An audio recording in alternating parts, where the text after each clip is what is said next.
even though most of us have been talking about Project 2025 for months and months and months and months and months, it was only recently that the national media decided to pick up this story and of course talk about how dangerous it would be for the United States of America if Donald Trump got back in office.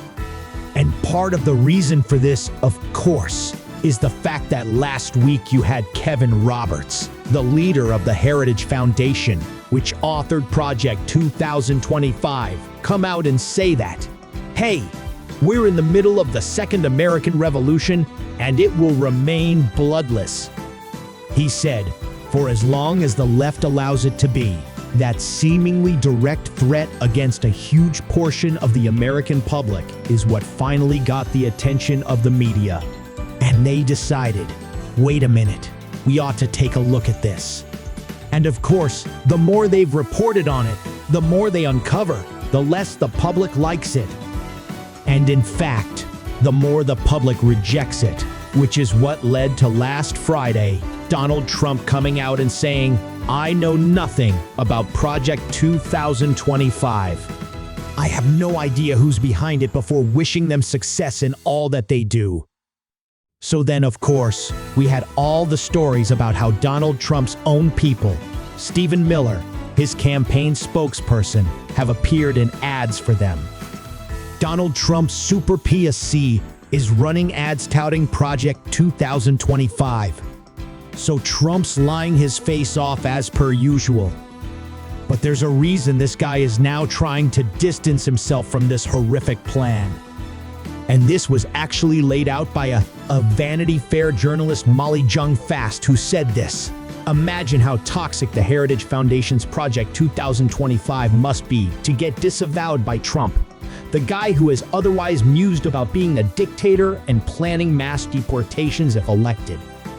And that's despite the fact that Trump shares many policy goals with Project 2025, as the Washington Post put it, from dismantling the Department of Education to scaling back climate regulations to gutting the civil service. The Guardian, too, found that Trump's platform, dubbed Agenda 47, overlaps with Project 2025 on most major policy issues.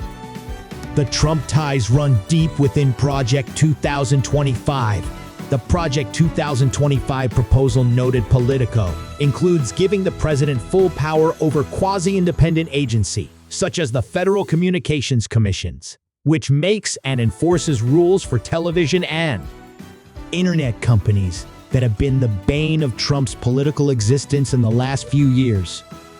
It calls for breaking up the FBI, defunding the Justice Department, and eliminating the Department of Education, arguing that, quote, federal education policy should be limited. Fortunately for the country, Jung Fast continues. Trump wasn't prepared to win the White House in 2016 and was wildly disorganized in office 8 years later.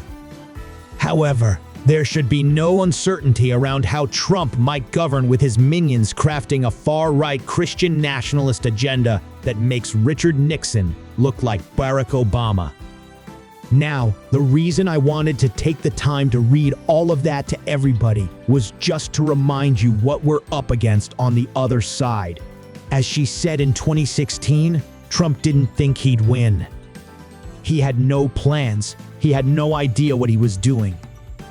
Hey, he put people in place, and then those people kept telling him no, so that he'd get fired, replaced, repeat the cycle endlessly until he finally leaves office with the coup. But he's not gonna do that this time. He just doesn't want you to know his plans. That's why he's pretending I know nothing about Project 2025.